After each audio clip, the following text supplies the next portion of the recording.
मैं सोनालिका कुशवाहा मुंशी प्रेमचंद जी के लिखित उपन्यास रंगभूमि के भाग 3 का वाचन प्रस्तुत करती हूँ।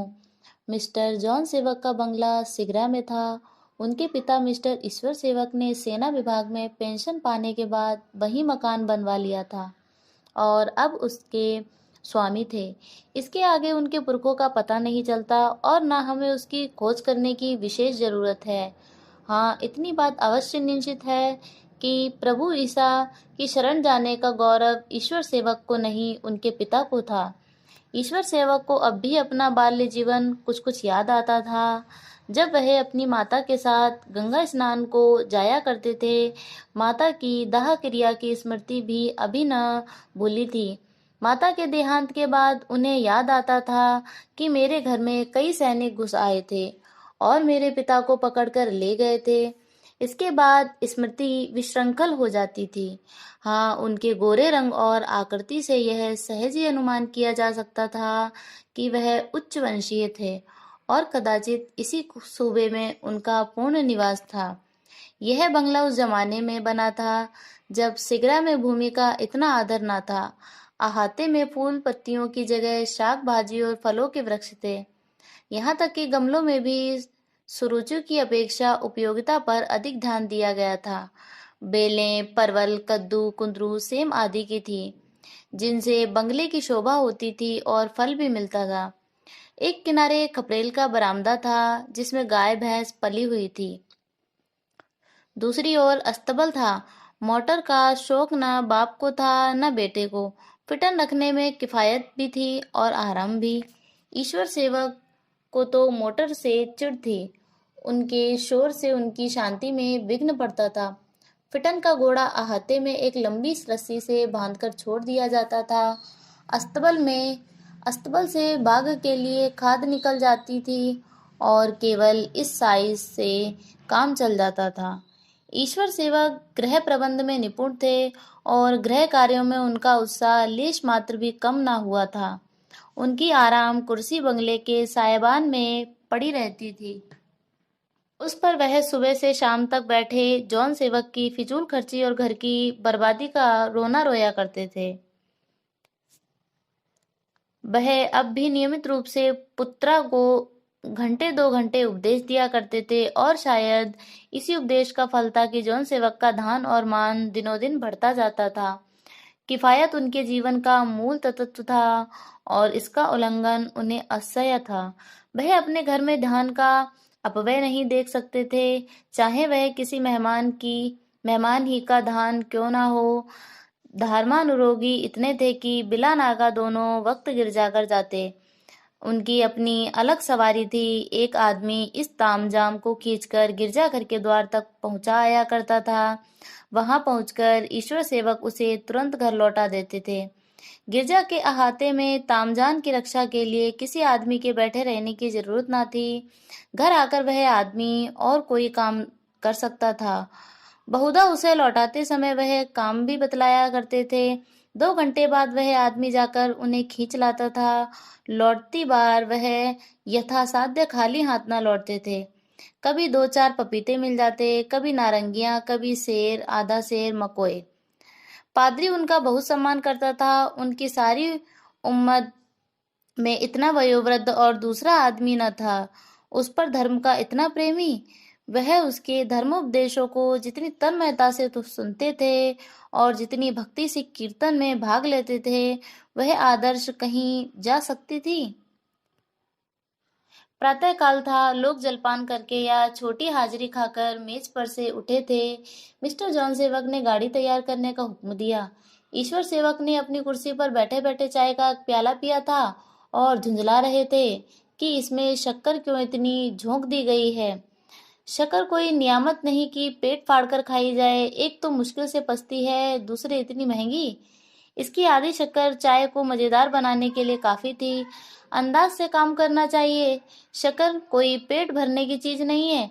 सैकड़ों बार कह चुका हूँ, पर मेरी कौन सुनता है। मुझे तो सबने कुत्ता समझ लिया है। उसके भूखने की कौन परवाह करता है। मिसेस सेवक ने धर्मानुराग और मितव्ययिता का पाठ भली भांति अभ्यस्त किया था। लज्जित होकर बोली, पापा क्षमा कीजिए, आज सोफी ने शक्कर ज्यादा डाल दी थी। कल से आपको यह शिकायत ना रहेगी, मगर करूं क्या? यहाँ तो हल्की चाय किसी को अच्छी ही नहीं लगती। ईश्वर सेवक ने उदासीन भाव से कहा, मुझे क्या करना है? कुछ कयामत तक तो बैठा रहूंगा। नहीं, मगर घर के बर्बाद होने के ही लक्षण हैं। यीशु, मुझे अपने दामन में छुपा लो। मिसेस सेवक, मैं अपनी भूल स्वीकार करती हूँ। मुझे अंदाज से शक्कर निकाल देनी चाहिए थी। ईश्वर सेवक, अरे, तो आज यह कोई नई बात थोड़ी ही है। रोज तो यही रोना रहता है। जॉन समझता है मैं घर का मालिक हूँ, रुपए कमाता हूँ, खर्च क्यों ना करूँ, मगर धान कमाता एक धान बात है, उसका सद्व्यय करना दूसरी बात। होशियार आदमी उसे कहते हैं जो धान का उचित उपयोग करे।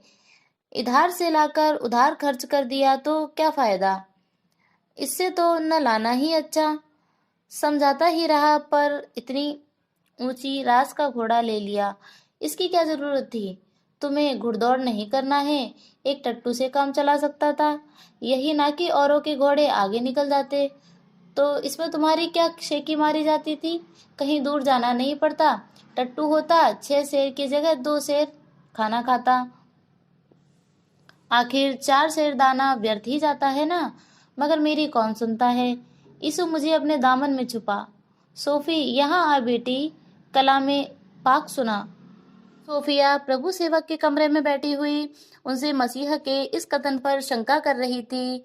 गरीबों के लिए आसमान की बादशाहत है और अमीरों का स्वर्ग में जाना उतना ही असंभव है जितना ऊंट का सुई की नोक में जाना। उसके मन में शंका हो रही थी, क्या दरिद्र होना स्वयं कोई गुण है और धनी होना स्वयं कोई अवगुण?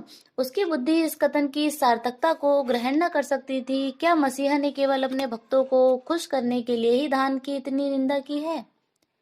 इतिहास बतला रहा है कि पहले केवल दीन दुखी दरिद्र और समाज के पतित जनता ने ही मसीहा के दामन में पनाह ली, इसलिए तो उन्होंने दान की इतनी अवहेलना नहीं की। इतने ही गरीब ऐसे हैं जो सिर से पांव तक अधर्म और अविचार में डूबे हुए हैं। शायद उनकी दुष्टता ही उनकी दरिद्रता का कारण है। क्या केवल दरिद्रता उनके सब पापों का प्रायश्चित कर देगी? कितने ही धानी हैं जिनके हृदय आईने की भांति निर्मल हैं। क्या उनका वैभव उनके सारे सत्कर्मों को मिटा देता? सोफिया सत्यासत्य के निरूपण में सदैव रत रहती थी। धर्म तत्व को बुद्धि की कसौटी पर कसना उसका स्वाभाविक गुण था, और जब तक तर्क बुद्धि स्वीकार न करे, वह केवल धर्म ग्रंथों के आधार पर किसी सिद्धांत को न मान सकती थी। जब उसके मन में कोई शंका होती तो वह प्रभु सेवक की सहायता से उसके निवारण की चेष्टा किया करती। सोफिया, मैं इस विषय पर बड़ी देर से गौर कर रही हूँ, पर कुछ समझ में नहीं आता। प्रभु मसीह ने दरिद्रता को इतना महत्व क्यों दिया और दान वैभव को क्यों निषिद्ध बतलाया?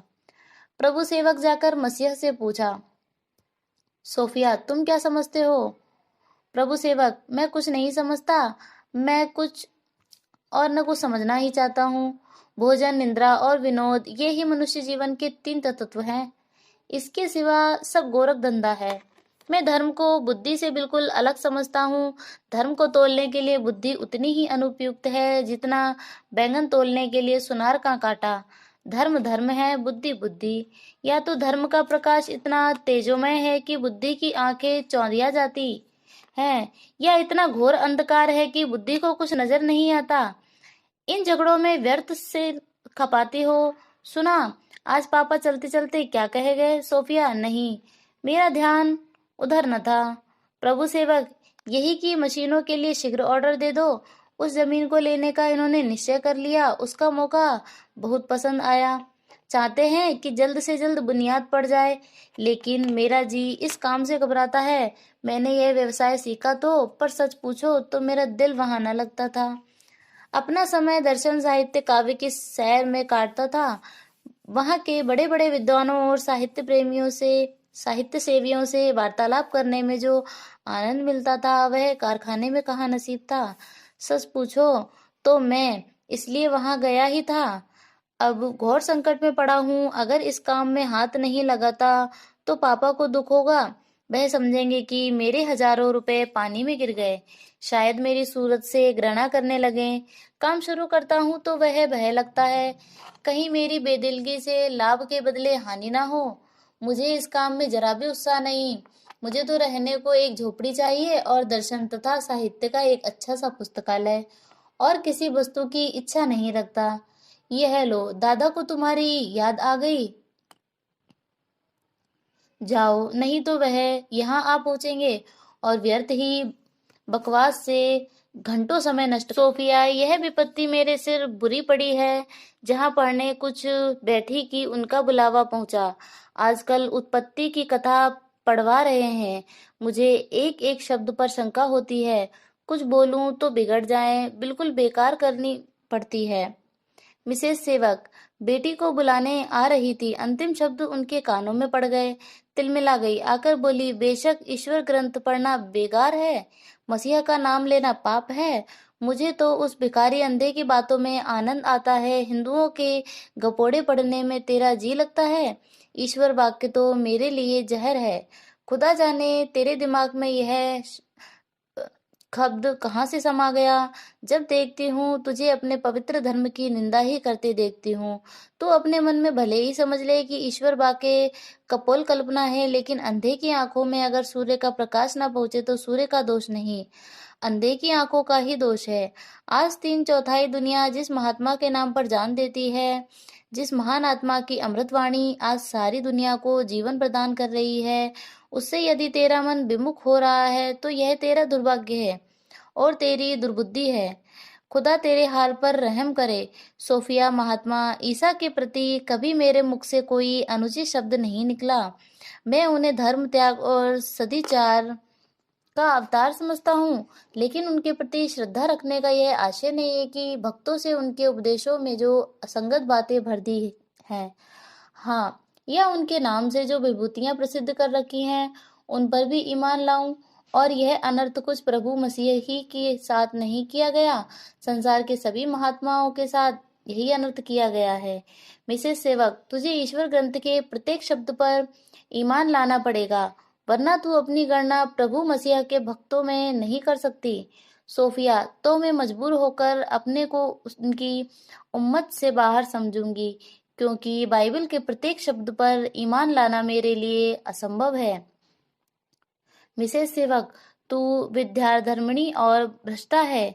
प्रभु मसीह तुझे कभी क्षमा न करेंगे। सोफिया, अगर धार्मिक संकीर्णता से दूर रहने के कारण ये नाम दिए जाते हैं तो मुझे स्वीकार करने में कोई आपत्ति नहीं है। मिसेस सेवक से अब जब्त न हो सका। अभी तक उन्होंने कातिल वार न किया था, मात्र इसने हाथों को रोक हुए था। लेकिन सोफिया के विंतडवाद ने अब उनके धैर्य का अंत कर दिया। बोली, प्रभु मसीह से विमुख होने वाले के लिए इस घर में जगह नहीं है। प्रभु सेवक, मामा, आप घोर अन्याय कर रही हैं। सोफिया, यह कब कहती है कि मुझे प्रभु मसीह पर विश्वास नहीं है? मिसेस सेवक, हाँ, वह यही कह रही है। तुम्हारी समझ का फेर है। ईश्वर ग्रंथ पर ईमान न लाने का और क्या अर्थ हो सकता है?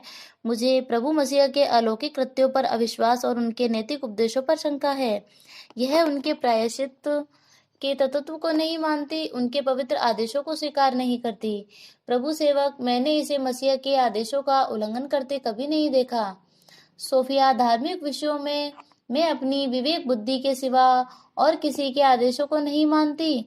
मिसेस सेवक, मैं तुझे अपनी संतान नहीं समझती और तेरी सूरत नहीं देखना चाहती। यह कहकर सोफिया के कमरे में घुस गई और उसकी मेज पर से बौद्ध धर्म और वेदांत के कई ग्रंथ उठाकर बाहर बरामदे में फेंक दिए। उसी आवेश में उन्हें पैरों से कुचला और जाकर ईश्वर सेवक से बोली, पापा, आप सोफी को नाहक बुला रहे हैं, वह प्रभु मसीह की निंदा कर रही है। मिस्टर ईश्वर सेवक ऐसे चौंके मानो देह पर आग की चिंगारी गिर पड़ी हो और अपनी ज्योति विहीन आंखों को फाड़कर बोले, क्या कहा सोफी? प्रभु मसीह की निंदा कर रही है सोफी? मिसेस सेवक, हाँ हाँ, सोफी कहती है मुझे उनकी विभूतियों पर, उनके उपदेशों और आदेशों पर विश्वास नहीं है। ईश्वर सेवक ठंडी सांस खींचकर, प्रभु मसीह, मुझे अपने दामन में छुपा लो, अपनी भटकती हुई भेड़ों को सच्चे मार्ग पर ला। कहाँ है सोफी? मुझे उसके पास ले चलो, मेरे हाथ पकड़कर उठाओ। खुदा मेरी बेटी के हृदय को अपनी ज्योति से जगा। मैं उसके पैरों पर गिरूंगा, उसकी मिन्नतें करूंगा, उसे दीनता से समझाऊंगा। मुझे उसके पास तो ले चलो। मिसेस सेवक, मैं सब कुछ करके हार गई। उस पर खुदा की लानत है, मैं इनका मुंह नहीं देखना चाहती। ईश्वर सेवक, ऐसी बातें न करो, वह मेरे खून का खून, मेरी जान की जान, मेरे प्राणों का प्राण है। मैं उसे कलेजे से लगाऊंगा। प्रभु मसीह ने विद्यारण्यों को छाती से लगाया था, कुकर्मियों को अपने दामन में शरण दी थी। वह मेरी सोफिया पर अवश्य दया करेंगे। यीशु, मुझे अपने दामन में छुपा। जब मिस्र सेवक ने अब भी सहारा न लिया तो ईश्वर सेवक लकड़ी के सहारे उठे और लाठी टेकते हुए सोफिया के कमरे में द्वार पर आकर बोले, बेटी सोफी कहाँ है? इधर आ बेटी, तुझे गले से लगाऊं।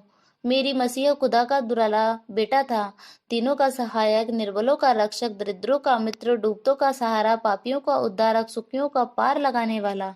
बेटी, ऐसा और कौन सा नबी है जिसका दामन इतना चौड़ा हो, जिसकी गोद में संसार के सारे पापों, सारी बुराइयों के लिए स्थान हो?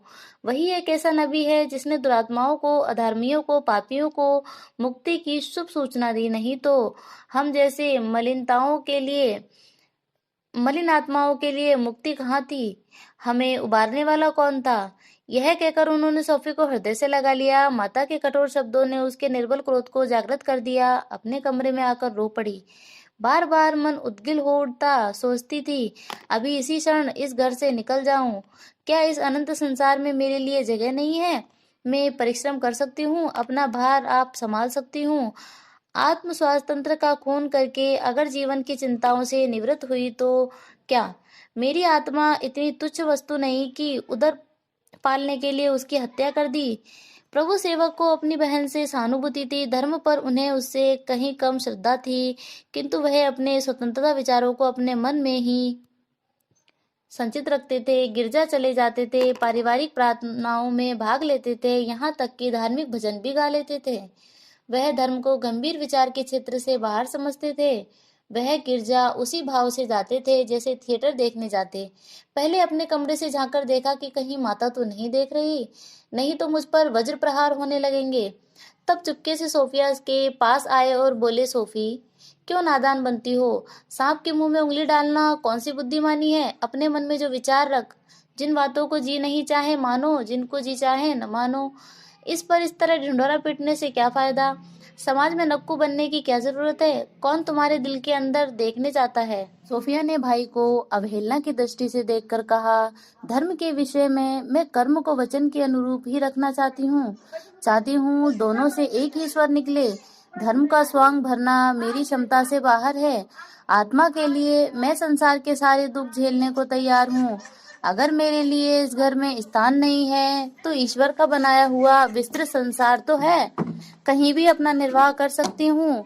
मैं सारी विडंबनाएं सह लूंगी, लोक निंदा भी की चिंता मुझे नहीं, मगर अपनी ही नजरों में गिरकर मैं जिंदा नहीं रह सकती। अगर यही मान लूं कि मेरे लिए चारों तरफ से द्वार बंद है, तो भी मैं आत्मा को बेचने की अपेक्षा भूखों मर जाना कहीं ज्यादा अच्छा समझती हूँ। प्रभु सेवक, दुनिया उससे कहीं तंग है जितना तुम समझती हो। सोफिया, कब्र के लिए तो जगह निकल ही जाएगी। सहसा ईश्वर सेवक ने जाकर उसे छाती से लगा लिया और अपने भक्तिगत नेत्रा जल से उसके संतप्त हृदय को शांत करने लगे। सोफिया को उनकी श्रद्धालुता पर दया आ गई। कौन ऐसा निर्दयी प्राणी है जो भोले भाले बालक के कट घोड़े का उपहास करके उसका दिल दुखाए, उसके मधुर स्वप्न को विशृंखल कर दे? सोफिया ने कहा, दादा आप आकर इस कुर्सी पर बैठ जाएं, खड़े खड़े आपको तकलीफ होती है। ईश्वर सेवक, जब तक तू अपने मुख से न कहेगी कि मैं प्रभु मसीह पर विश्वास करती हूँ, तब तक मैं तेरे द्वार पर यूं ही भिखारियों की भांति खड़ा रहूंगा। सोफिया, दादा मैंने यह कभी नहीं कहा कि मैं प्रभु यीशु पर ईमान नहीं रखती या मुझे उन पर श्रद्धा नहीं है। मैं उन्हें महान आदर्श पुरुष और क्षमा तथा दया का अवतार समझती हूँ और समझती रहूंगी। ईश्वर सेवक ने सोफिया के कपोलों का चुम्बन करके कहा, बस मेरा चिंता शांत हो गया। यीशु, तुझे अपने दामन में ले, मैं बैठता हूँ। मुझे ईश्वर वाक्य सुना, कानों को प्रभु मसीह की वाणी से पवित्र कर। सोफिया इनकार न कर सकी, उत्पत्ति का एक परिच्छेद खोलकर पढ़ने लगी। ईश्वर सेवक आंखें बंद करके कुर्सी पर बैठ गए और तन्मय होकर सुनने लगे। मिसेस सेवक ने यह दृश्य देखा और विजय गर्व से मुस्कुराती हुई चली गई। यह समस्या तो हल हो गई, पर ईश्वर सेवक के मरहम से उसके अंतःकरण का नासूर न अच्छा हो सकता था। आए दिन उसके मन में धार्मिक शंकाएं उठती रहती थीं और दिन प्रतिदिन उसे अपने घर में रहना दुस्सह होता जाता था। शनि शनि प्रभु सेवक की सहानुभूति भी क्षीण होने लगी। मिस्टर जॉन सेवक को अपने व्यवसायिक कामों से इतना अवकाश ही न मिलता था कि उसके मानसिक विप्लव का निवारण करते। मिसेस सेवक पूर्ण निरंकुशता से उस पर शासन करती थी। सोफिया के लिए सबसे कठिन परीक्षा का समय वह होता था जब वह ईश्वर सेवक को बाइबल पढ़कर सुनाती थी। इस परीक्षा से बचने के लिए वह नित्य बहाने ढूंढती रहती थी। अतः अपने कृत्रिम जीवन से उसे घृणा होती थी। उसे बार बार प्रबल अंतःप्रेरणा होती कि घर छोड़कर कहीं चली जाऊं और स्वाधीनता होकर सत्यासत्य की विवेचना करूं, पर इच्छा व्यवहार क्षेत्र में पैर रखते हुए संकोच से विवश हो जाती थी। पहले प्रभु सेवक से अपनी शंकाएं प्रकट करके वह शांत चिंता हो जाया करती थी, पर जो जो उनकी उदासीनता बढ़ने लगी, सोफिया के हृदय से भी उनके प्रति प्रेम और आदर उठने लगा। उसे धारणा होने लगी कि इनका मन केवल भोग और विलास का दास है, जिसे सिद्धांतों से कोई लगाव नहीं। यहाँ तक कि उनकी काव्य रचनाएं भी, जिन्हें वह पहले बड़े शौक से सुना करती थी, अब उसे कृत्रिम भावों से परिपूर्ण मालूम होती। वह बहुधा टाल दिया करती कि मेरे सिर में दर्द है, सुनने को जी नहीं चाहता। अपने मन में कहती, इन्हें उन सद्भावों और पवित्र आवेगों को व्यक्त करने का क्या अधिकार है जिनका आधार आत्मदर्शन और अनुभव पर न हो। एक दिन जब घर से सब प्राणी गिरजाघर जाने लगे तो सोफिया ने सिरदर्द का बहाना किया। अब तक वह शंकाओं के होते हुए भी रविवार को गिरजाघर चली जाया करती थी। प्रभु सेवक उसका मनोभाव ताड़ गए। बोले, सोफी, गिरजा जाने से तुम्हें क्या आपत्ति है? वहां जाकर आधा घंटे चुपचाप बैठे रहना कोई ऐसा मुश्किल काम नहीं। प्रभु सेवक बड़े शौक से गिरजा जाया करते थे। वहां उन्हें बनाओ और दिखाओ, पाखंड और ढकोसलों की दार्शनिक मीमांसा और करने और व्यंग्योक्तियों के लिए सामग्री जमा करने का अवसर मिलता था। सोफिया के लिए आराधना विनोद की वस्तु नहीं, शांति और तृप्ति की वस्तु थी। बोली, तुम्हारे लिए आसान हो, मेरे लिए मुश्किल ही है। प्रभु सेवक, क्यों अपनी जान बवाल में डालती हो? मामा का स्वभाव तो जानती हो। सोफिया, मैं तुमसे परामर्श नहीं चाहती, अपने कामों की जिम्मेदारी अपने ऊपर लेने को तैयार हूँ। मिसेस सेवक ने आकर पूछा, सोफी, क्या सिर में दर्द इतना है कि गिरजे तक नहीं चल सकती? सोफिया, जा क्यों नहीं सकती, पर जाना नहीं चाहती। मिसेस सेवक, क्यों? सोफिया, मेरी इच्छा, मैंने गिरजा जाने की प्रतिज्ञा नहीं की है। मिसेस सेवक, क्या तू चाहती है कि हम कहीं मुंह दिखाने के लायक न रहें? सोफिया, हरगिज नहीं, मैं सिर्फ इतना ही चाहती हूँ कि ना आप मुझे चढ़ जाने के लिए मजबूर न करें। ईश्वर सेवक पहले ही अपने तामझाम पर बैठकर चल दिए थे। जॉन सेवक ने आकर केवल इतना पूछा, क्या बहुत ज्यादा दर्द है? मैं उधार से कोई दवा लेता जाऊंगा। जरा पढ़ना कम कर दो और रोज घूमने जाया करो। यह कहकर वह प्रभु सेवक के साथ फिटन पर आ बैठे, लेकिन मिसेस सेवक इतनी आसानी से उसका गला छोड़ने वाली न थी। बोली, तुझे यीशु के नाम से इतनी घृणा है? सोफिया, मैं हृदय से उनकी श्रद्धा करती हूँ। माँ, तू झूठ बोलती है। सोफिया, अगर दिल में श्रद्धा न होती तो जबान से कदापि न कहती। माँ, तू प्रभु मसीह को अपना मुक्तिदाता समझती है, तुझे ये विश्वास है कि वही तेरा उद्धार करेंगे? सोफिया, कदापि नहीं।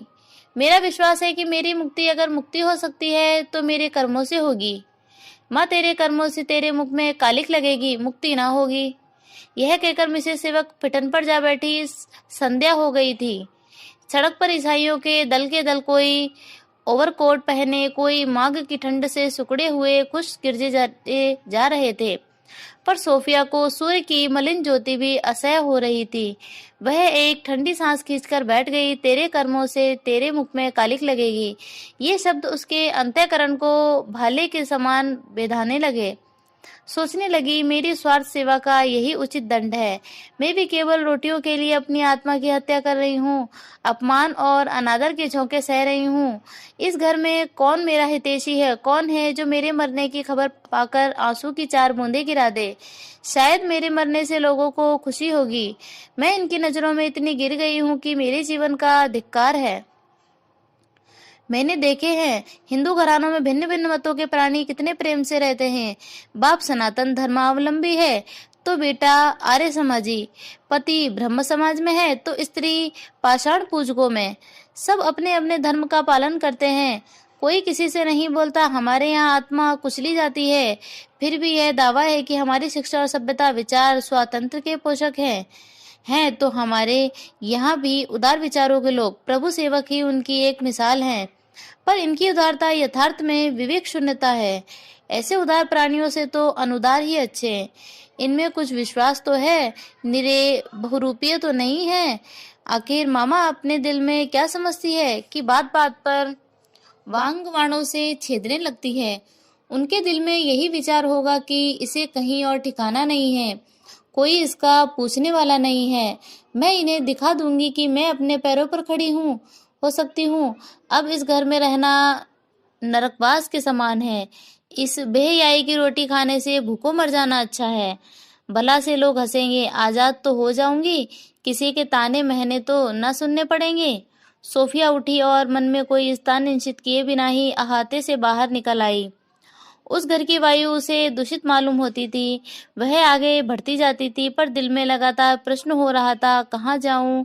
जब वह घनी आबादी में पहुंची तो शोधनों ने उस पर इधर उधर से आवाजें कसनी शुरू की, किंतु वह शर्म से सिर नीचा करने के बदले उन आवाजों और कुवासनामयी दृष्टियों का जवाब घृणा युक्त नेत्रों से देती चली जाती थी, जैसे कोई संवेग जलधारा पत्थरों को ठुकराती हुई आगे बढ़ती चली जाए। यहाँ तक कि वह उस खुली हुई सड़क पर आ गई जो दशामेधा घाट की ओर जाती थी। उसके जी में आया, जरा दरिया की सैर करती चलूं, कदाचित किसी सज्जन से भेंट हो जाए। जब तक 2-4 आदमियों से परिचय ना हो और वे मेरा हाल न जाने, मुझसे कौन सहानुभूति प्रकट करेगा? कौन मेरे हृदय की बात जानता है? ऐसे सदैव प्राणी सौभाग्य ही से मिलते हैं। जब अपने माता पिता अपने शत्रु हो रहे हैं तो दूसरों से भलाई की क्या आशा? वह इसी निराशा की दशा में चली जा रही थी कि सहसा उसे एक विशाल प्रासाद देख पड़ा, जिसके सामने बहुत चौड़ा हरा मैदान था। अंदर जाने के लिए एक ऊंचा फाटक था, जिसके ऊपर एक सुनहरा गुंबद बना था। इस गुंबद में 9 बज रहा था। फाटक से भवन तक सुखी का एक राजवंश थी, जिसके दोनों ओर बेलें और गुलाब की क्यारियां थीं। हरी हरी घास पर बैठे इतने ही नर नारी माघ की शीतल वायु का आनंद ले रहे थे। कोई लेटा हुआ था, कोई तकिएदार चौकियों पर बैठा सिगार पी रहा था। सोफिया ने शहर में ऐसा रमणीय स्थान न देखा था। उसे आश्चर्य हुआ कि शहर के मध्य भाग में भी ऐसे मनोरम स्थान मौजूद हैं। वह एक चौकी पर बैठ गई और सोचने लगी, अब लोग चर्च से आ गए होंगे, मुझे घर में न देखकर चौंकेंगे तो जरूर कह पर समझेंगे कहीं घूमने गई होगी। अगर रात भर यहीं बैठी रहूं तो भी वहां किसी को चिंता ना होगी, आराम से खा पी कर सोएंगे। हाँ, दादा को अवश्य दुख होगा, वह भी केवल इसलिए कि उन्हें बाइबल पढ़कर सुनाने वाला कोई नहीं। मामा तो दिल में खुश होगी कि अच्छा हुआ आंखों से दूर हो गई। मेरा किसी से परिचय नहीं, इसी से कहा सबसे मिलते रहना चाहिए, न जाने कब किससे काम पड़ जाए। मुझे बरसों रहते हो गए और किसी से राम रस्म न पैदा की। मेरे साथ नैनीताल में यहाँ के किसी रईस की लड़की पढ़ती थी, भला सा नाम था, हाँ इंदु। कितना कोमल स्वभाव था, बात बात से प्रेम टपकता पड़ता था। हम दोनों गले में बाहें डाले टहलती थीं। वहाँ कोई बालिका इतनी सुंदर और ऐसी सुशील न थी। मेरे और उसके विचारों में कितना सामंजस्य था। कहीं उसका पता मिल जाता तो 10-5 दिन उसी के यहाँ मेहमान हो जाती। उसके पिता का अच्छा सा नाम था, हाँ कुंवर भरत सिंह। पहले यह बात ध्यान में आई नहीं तो एक कार्ड लिखकर डाल देती। मुझे भूल तो क्या गई होगी, इतनी निष्ठुर तो न मालूम होती थी। कम से कम मानव चरित्र का तो अनुभव हो जाएगा। मजबूरी में हमें उन लोगों की याद आती है जिनकी सूरत भी विस्मृत हो चुकी होती है। विदेश में हमें अपने मोहल्ले का नाई या कहार मिल जाए तो हम उसे गले मिल जाते हैं, चाहे देश में उससे सीधे मुंह बात न की हो। सोफिया सोच रही थी, किसी से कुंवर भरत सिंह का पता पूछूं। इतने में भवन में सामने वाले पक्के चबूतरे पर फर्श पिच गया। कोई आदमी सितार, बेला, मृदंग ले आ बैठे और इन साजों के साथ स्वर मिलाकर नई नवयुवक एक स्वर से गाने लगे। शांति समर में कभी भूलकर धैर्य नहीं खोना होगा। वज्र प्रहार भले सिर पर हो नहीं, किंतु रोना होगा। अरे रे बदरा, लेने का मन बीज नहीं बोना होगा। घर में कान तूल देकर फिर तुझे नहीं सोना होगा।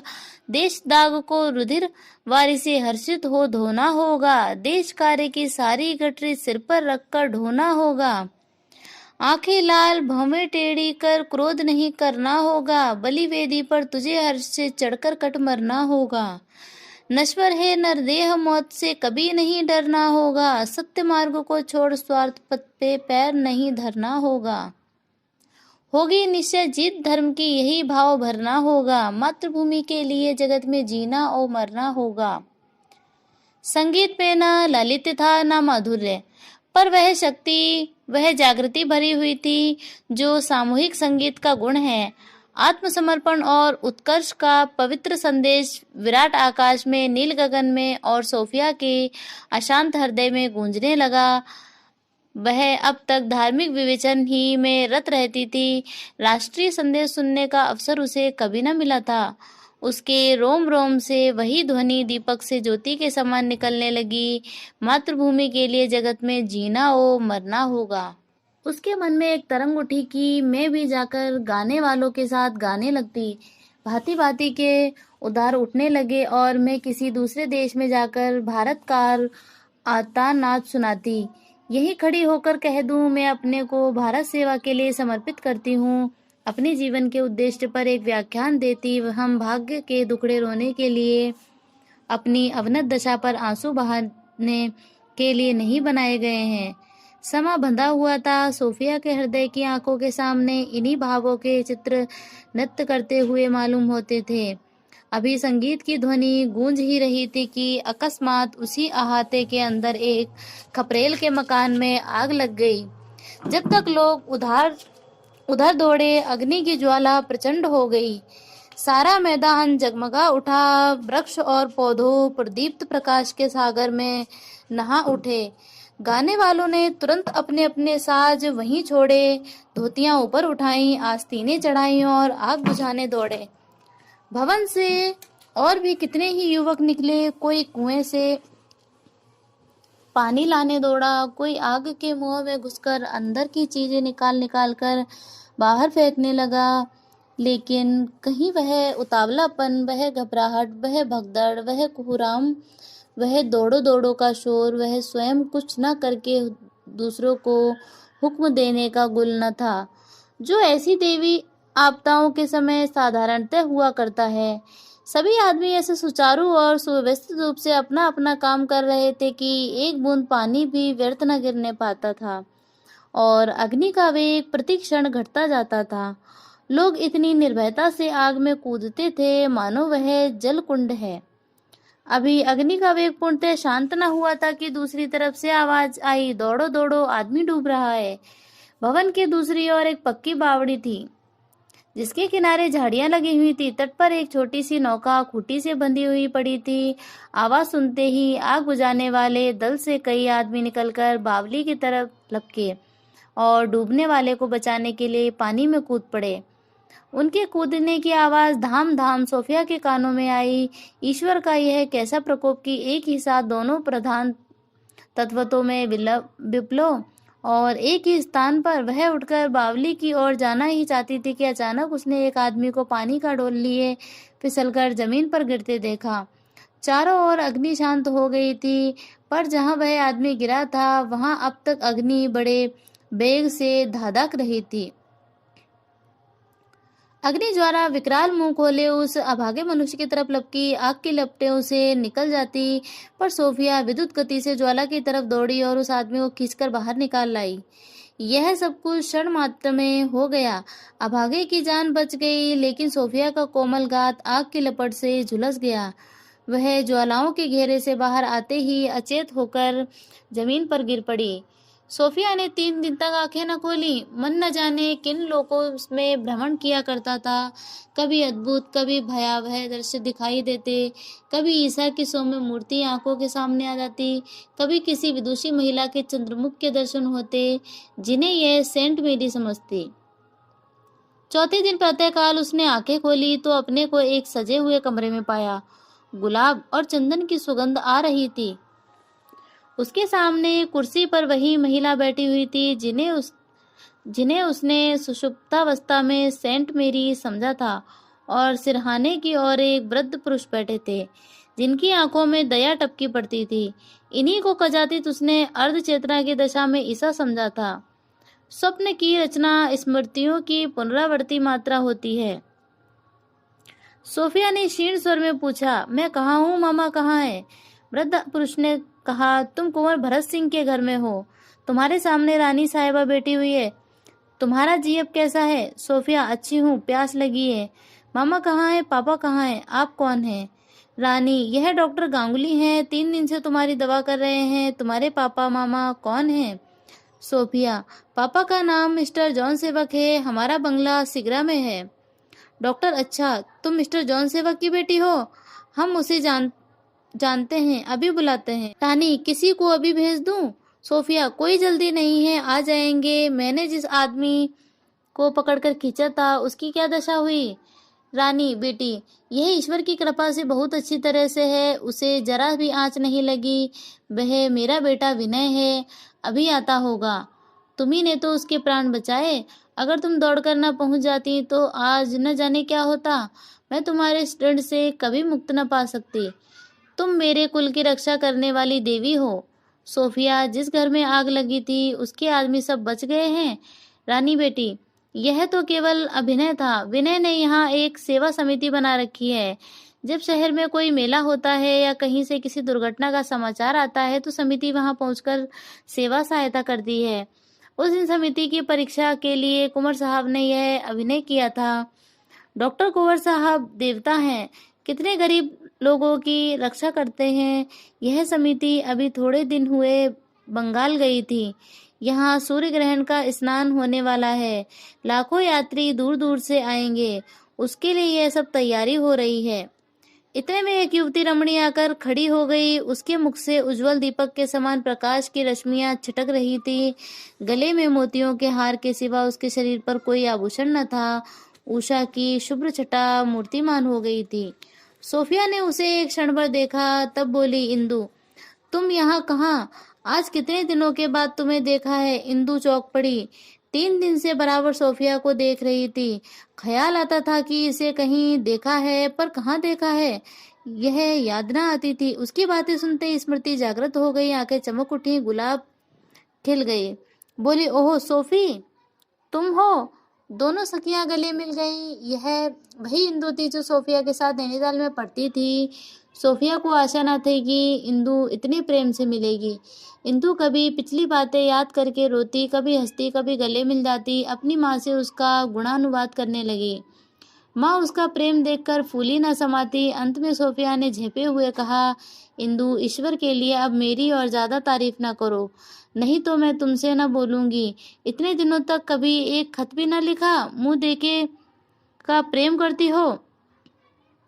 रानी, नहीं बेटी सोफी, इंदु मुझसे कई बार तुम्हारी चर्चा कर चुकी है। यहाँ किसी से हंसकर बोलती तक नहीं। तुम्हारे सिवा मैंने इसे किसी की तारीफ करते नहीं सुना। इंदु बहन, तुम्हारी शिकायत वाजिब है, पर करूं क्या? मुझे खत नहीं लिखना आता। एक तो बड़ी भूल यह हुई कि तुम्हारा पता नहीं पूछा, और अगर पता मालूम भी होता तो भी मैं खत न लिख सकती थी। मुझे डर लगता था कि कहीं तुम हंसने ना लगो। मेरा पत्र कभी समाप्त ही ना होता और न जाने क्या क्या लिख जाती। कुंवर साहब को मालूम हुआ कि सोफिया बातें कर रही है तो वह भी उसे धन्यवाद देने के लिए आए। पूरे 6 फीट के मनुष्य थे। बड़ी बड़ी आंखें, लंबे बाल, लंबी दाढ़ी, मोटे कपड़े, एक नीचा कुर्ता पहने हुए थे। सोफिया ने ऐसा तेजस्वी स्वरूप कभी न देखा था। उसके अपने मन में ऋषियों की जो कल्पना कर रखी थी वह बिल्कुल ऐसी ही थी।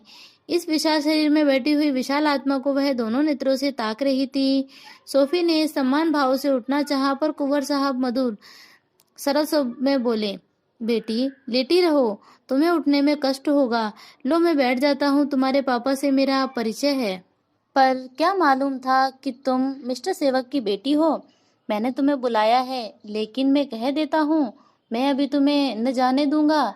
यह कमरा अब तुम्हारा है, और यहाँ से चले जाने पर भी तुम्हें एक बार नित्य यहाँ आना पड़ेगा। जानवी, यहाँ पियानो मंगवा कर रख दो।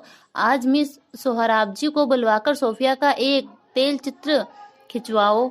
सोहराब जी ज्यादा कुशल हैं, पर मैं नहीं चाहता कि सोफिया को उनके सामने बैठना पड़े। वह चित्र हमें याद दिलाता रहेगा कि किसने महान संकट के अवसर पर हमारी रक्षा की। रानी, कुछ नाच भी दान करा दूं?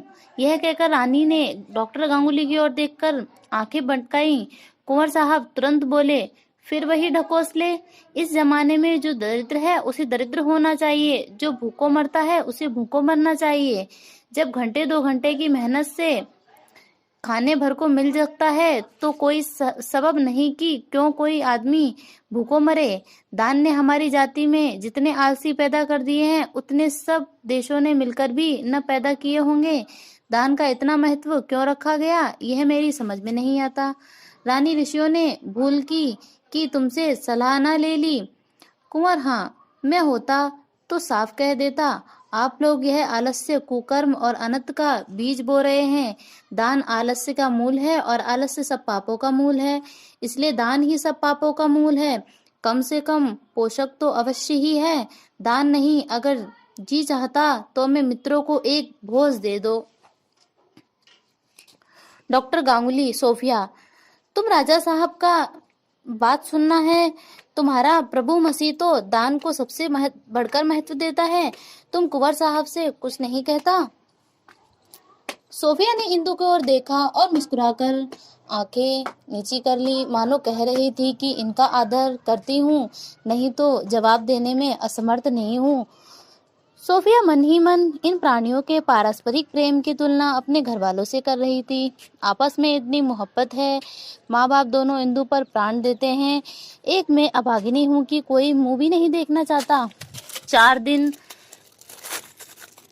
यहाँ पड़े हो गए, किसी ने खबर तक न ली, किसी ने खोज की न होगी। मामा ने तो समझा होगा कहीं डूब मरी, मन में प्रसन्न हो रही होगी कि अच्छा हुआ सिर से बला टली। मैं ऐसे सहृदय प्राणियों में रहने योग्य नहीं हूँ, मेरी इनसे क्या बराबरी। यद्यपि यहाँ किसी के व्यवहार में दया की झलक भी न थी, लेकिन सोफिया को उन्हें अपना इतना आदर सत्कार करते देखकर अपनी दीनावस्था पर ग्लानि होती थी। इंदु से भी शिष्टाचार करने लगी। इंदु उसे प्रेम से तुम कहती थी, पर वह उसे आप कहकर संबोधित करती थी। कुंवर साहब कह गए थे कि मैंने मिस्टर सेवक को सूचना दे दी है, वह आते ही होंगे। सोफिया को अब यह भय होने लगा कि कहीं वह आ न रहे हों।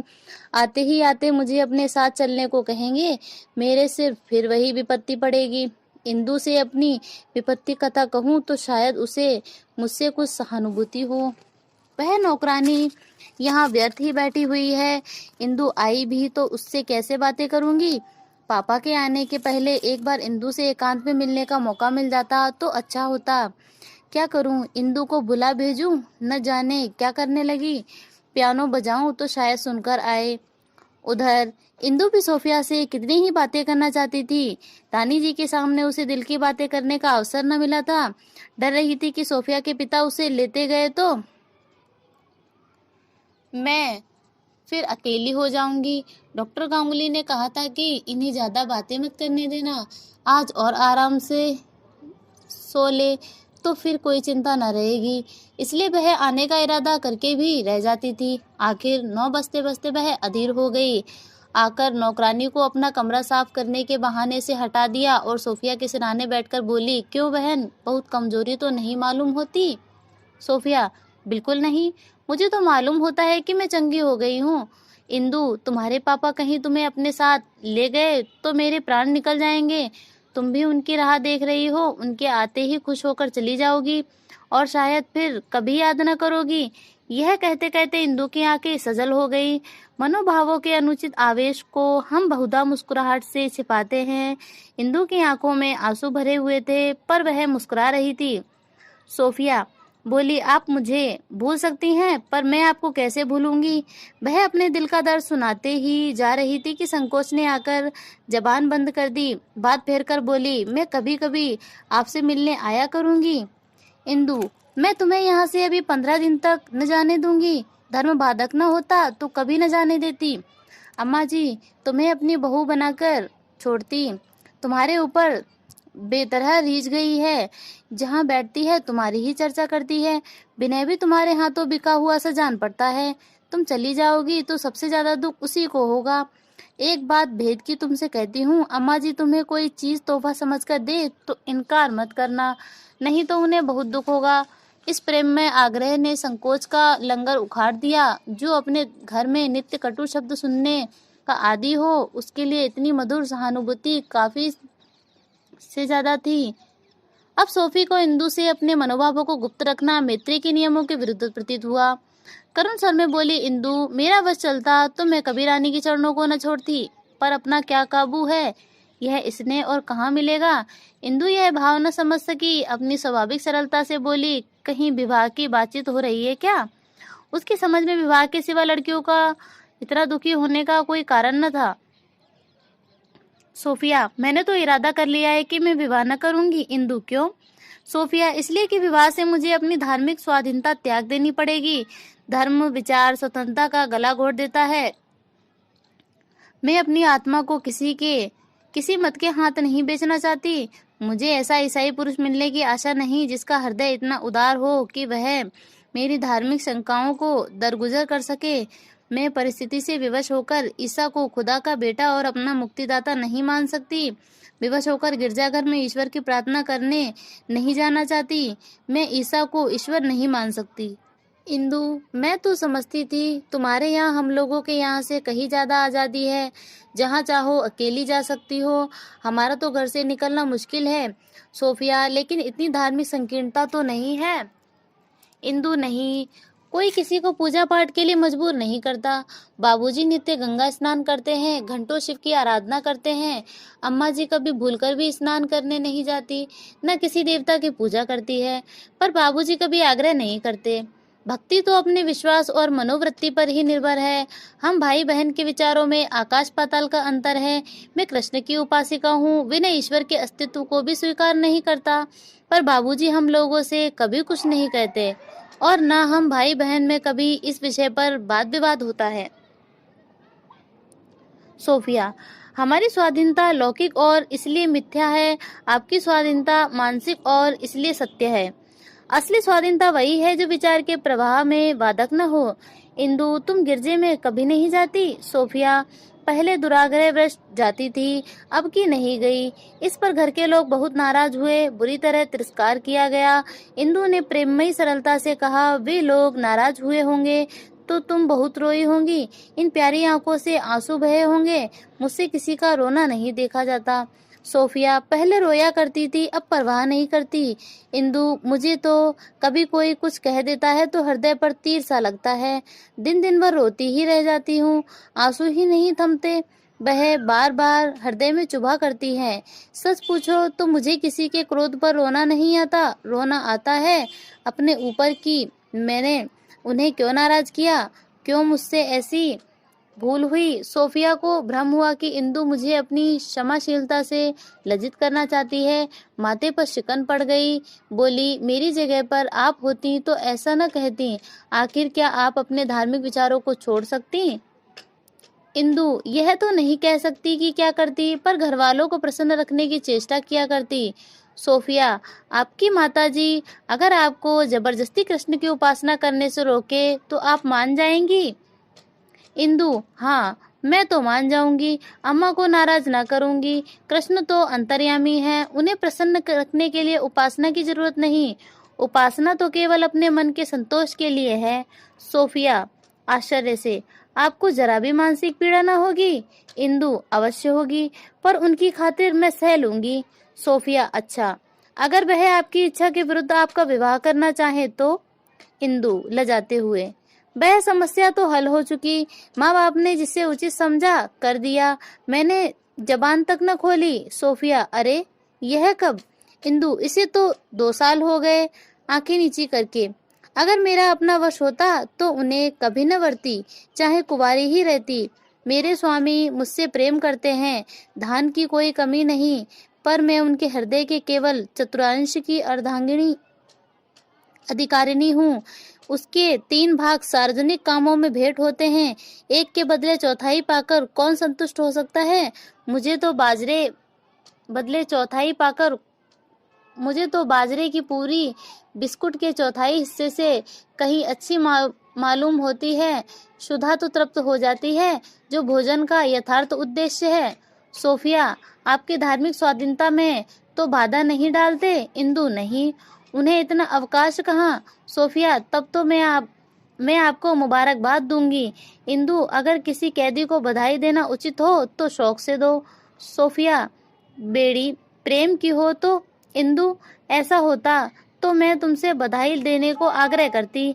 मैं बधा गई, वह मुक्त है। मुझे यहाँ आए 3 महीने होने आते हैं, पर 3 बार से ज्यादा नहीं आए, और वह भी 1-1 घंटे के लिए। इसी शहर में रहते हैं, 10 मिनट में मोटर आ जा सकती है, पर इतनी फुर्सत किसे है? हाँ, पत्रों से अपने मुलाकात का काम निकालना चाहते हैं, और वे पत्र भी क्या होते हैं, आदि से अंत तक अपने दुखड़ों से भरे हुए। आज यह काम है, कल वह काम है, इनसे मिलने जाना है, उनका स्वागत करना है। म्यूनिसिपैलिटी के प्रधान क्या हो गए, राज्य मिल गया। जब देखो वही धुन सवार, और सब कामों के लिए फुर्सत है। अगर फुर्सत नहीं है तो सिर्फ यहाँ आने की। मैं तुम्हें चिताए देती हूँ, किसी देश सेवक से विवाह न करना, नहीं तो पछताओगी। तुम उसके अवकाश के समय की मनोरंजन सामग्री मात्रा रहोगी। सोफिया, मैं तो पहले ही अपना मन स्थिर कर चुकी, सबसे अलग ही अलग रहना चाहती हूँ, जहाँ मेरी स्वाधीनता में बाधा डालने वाला कोई ना हो। मैं सतपथ पर रहूंगी या कुपथ पर चलूंगी, यह जिम्मेदारी भी अपने ही सिर लेना चाहती हूँ। मैं बालिक हूँ और अपना नफा नुकसान देख सकती हूँ। आजन्म किसी की रक्षा में नहीं रहना चाहती, क्योंकि रक्षा का कार्य पराधीनता के सिवा और कुछ नहीं। इंदु, क्या तुम अपने मामा और पापा के अधीन नहीं रहना चाहती? सोफिया, न पराधीनता से प्रकार का नहीं, केवल मात्राओं का अंतर है। इंदु, तो मेरे ही घर क्यों नहीं रहती? मैं इसे अपना सौभाग्य समझूंगी, और अम्मा जी तो तुम्हें अपने आंखों की पुतली बनाकर रखेगी। मैं चली जाती हूँ तो वह अकेले घबराया करती है। तुम्हें पा जाए तो फिर गला न छोड़े। कहो तो अम्मा से कहूँ, यहाँ तुम्हारा स्वाधीनता से कोई दखल न देगा। बोलो, कहूँ जाकर अम्मा से? सोफिया, नहीं, अभी भूल कर भी नहीं।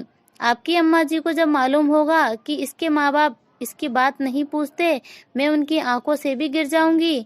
जिसकी अपने घर में इज्जत नहीं, उसकी बाहर भी इज्जत नहीं होती। इंदु, नहीं सोफी, अम्मा जी का स्वभाव बिल्कुल निराला है। जिस बात से तुम्हें अपने निरादर का भय है, वही बात अम्मा जी के आदर की वस्तु है। वह स्वयं अपनी माँ से किसी बात पर नाराज हो गई थी, तब से मैके नहीं गई। नानी मर गई, पर अम्मा ने उन्हें क्षमा नहीं किया। सैकड़ों बुलावे आए, पर उन्हें देखने तक न गई। उन्हें जो ही यह बात मालूम होगी, तुम्हारी दूनी इज्जत करने लगेगी। सोफी ने आंखों में आंसू भरकर कहा, बहन, मेरी लाज अब आप ही के हाथ में है। इंदु ने उसका सिर अपनी जांघ पर रखकर कहा, वह मुझे अपनी लाज से कम प्रिय नहीं है। उधर मिस्टर जॉन सेवक को कुंवर साहब का पत्र मिला तो जाकर स्त्री से बोले, देखा, मैं कहता न था कि सोफी पर कोई संकट आ पड़ा है। यह देखो, कुंवर भरत सिंह का पत्र है। 3 दिनों से उनके घर में पड़ी हुई है। उनके एक झोपड़े में आग लग गई थी, वह भी उसे बुझाने लगी, वहीं लपट में आ गई। मिसेस सेवक, ये सब बहाने हैं। मुझे उसकी किसी बात पर विश्वास नहीं रहा। जिसका दिल खुदा से भिड़ गया, उसे झूठ बोलने का क्या डर। यहाँ से बिगड़ कर गई थी, समझा होगा। घर से निकलते ही फूलों की सेज बिछी हुई मिलेगी। जब कहीं शरण न मिली तो वह पत्र लिखवा दिया। अब आटे दाल का भाव मालूम होगा। यह भी संभव है खुदा ने उसके अविचार का यह दंड दिया हो। मिस्टर जॉन सेवक, चुप भी रहो। तुम्हारी निर्दयता पर मुझे आश्चर्य होता है। मैंने तुम जैसी कठोर हृदय स्त्री नहीं देखी। मिसेस सेवक, मैं तो नहीं जाती, तुम्हें जाना हो तो जाओ। जॉन सेवक, मुझे तो देख रही हो, मरने की फुर्सत नहीं है। उसी पांडेपुर वाली जमीन के विषय में बातचीत कर रहा हूँ। ऐसे मुंजी से पाला पड़ा है कि किसी तरह चंगुल में नहीं आता।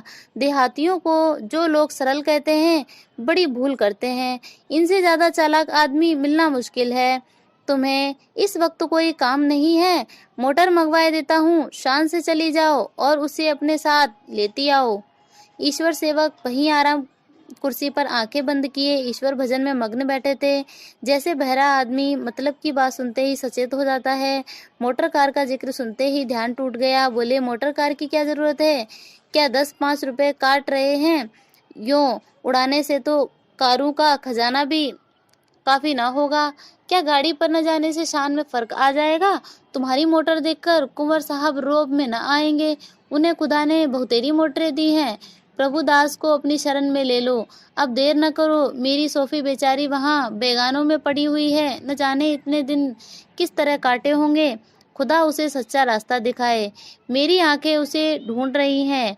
वहां उस बेचारी का कौन 75 होगा। अमीरों के घर में गरीबों का कहाँ गुजर। जॉन सेवक, अच्छा ही हुआ यहाँ होती तो रोजाना डॉक्टर की फीस न देनी पड़ती। ईश्वर सेवक, डॉक्टर का क्या काम था? ईश्वर की दया से मैं खुद थोड़ी बहुत डॉक्टरी कर लेता हूँ। घर वालों का स्नेह डॉक्टर की दवाओं से कहीं ज्यादा लाभदायक होता है। मैं अपनी बच्ची को गोद में लेकर कलामे पाक सुनाता, उसके लिए खुदा से दुआ मांगता। मिसेस सेवक, तो आप ही चले जाइए। ईश्वर सेवक, सिर और आंखों से मेरा तांगा मंगवा दो। हम सबों को चलना चाहिए। भूले भटके को प्रेम के सन्मार्ग पर लाता है। मैं भी चलता हूँ। अमीरों के सामने दीन बनना पड़ता है, उनकी बराबरी का दावा नहीं किया जाता। जॉन सेवक, मुझे अभी साथ न ले जाइए। मैं किसी दूसरे अवसर पर जाऊंगा। इस वक्त वहाँ शिष्टाचार के सिवा और कोई काम न होगा। मैं उन्हें धन्यवाद दूंगा, वह मुझे धन्यवाद देंगे। मैं इस परिचय को देवी प्रेरणा समझता हूँ। इत्मीनान से मिलूंगा। कुंवर साहब का शहर में बड़ा दबाव है। म्यूनिसिपैलिटी के प्रधान के दामाद हैं। उनकी सहायता से मुझे पांडेपुर वाली जमीन बड़ी आसानी से मिल जाएगी। संभव है वह कुछ हिस्से भी खरीद ले, मगर आज इन बातों का मौका नहीं है। ईश्वर सेवक, मुझे तुम्हारी बुद्धि पर हंसी आती है। जिस आदमी से राह रस्म पैदा करके तुम्हारे इतने काम निकल सकते हैं, उससे मिलने में भी तुम्हें इतना संकोच। तुम्हारा समय इतना बहुमूल्य है कि आधे घंटे के लिए भी वहां नहीं जा सकते। पहले ही मुलाकात में सारी बातें तय कर लेना चाहते हो। ऐसा सुनहरा अवसर पाकर भी तुम्हें उससे फायदा उठाना नहीं आता। जॉन सेवक, खैर आपका अनुरोध है तो मैं भी चला चलता हूँ। मैं एक जरूरी काम कर रहा हूँ, फिर कर लूंगा। आपको कष्ट करने की जरूरत नहीं। तुम तो चल रही हो। मिसेस सेवक, मुझे नाहक ले चलते हो, मगर खैर चलो। भोजन के बाद चलना निश्चित हुआ। अंग्रेजी प्रथा के अनुसार यहाँ दिन का भोजन 1 बजे होता था। बीच का समय तैयारियों में कटा। मिसेस सेवक ने अपने आभूषण निकाले, जिनसे वृद्धावस्था ने भी उन्हें विरक्त नहीं किया था। अपना अच्छे से अच्छा गाउन और ब्लाउज निकाला। इतना श्रृंगार वह अपनी बरसगांठ के सिवा और किसी उत्सव में न करती थी। उद्देश्य था सोफिया को जलाना, उसे दिखाना कि तेरे आने से मैं रो रो कर मरी नहीं जा रही हूँ। कोचवान को गाड़ी धोकर साफ करने का हुक्म दिया गया। प्रभु सेवक को भी साथ ले चलने की राय हुई, लेकिन जॉन सेवक ने जाकर उसके कमरे में देखा तो उसका पता न था। उसकी मेज पर एक दर्शन ग्रंथ खुला पड़ा था। मालूम होता था पढ़ते पढ़ते उठकर कहीं चला गया है।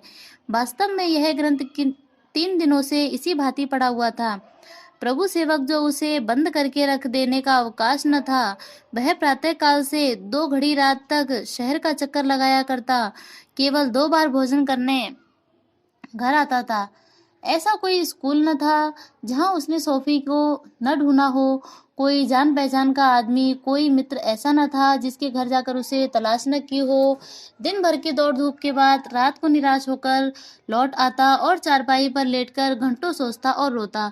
कहाँ चली गई? पुलिस के दफ्तर में दिन भर में 10-10 बार जाता और पूछता, कुछ पता चला? समाचार पत्रों में भी सूचना दे रखी थी, वहां भी रोज कई बार जाकर दरियाफ्त करता। उसे विश्वास होता जाता था कि सोफी हमसे सदा के लिए विदा हो गई। आज भी रोज की भांति 1 बजे थका मांदा उदास निराश लौटकर आया तो जॉन सेवक ने शुभ सूचना दी, सोफिया का पता मिल गया। प्रभु सेवक का चेहरा खिल उठा। बोला, सच? कहाँ? क्या उसका कोई पत्र आया है? जॉन सेवक कुंवर भरत सिंह के मकान पर है, जाओ खाना खा लो, तुम्हें भी वहां चलना है। प्रभु सेवक, मैं तो लौटकर खाना खाऊंगा, भूख गायब हो गई है तो अच्छी तरह।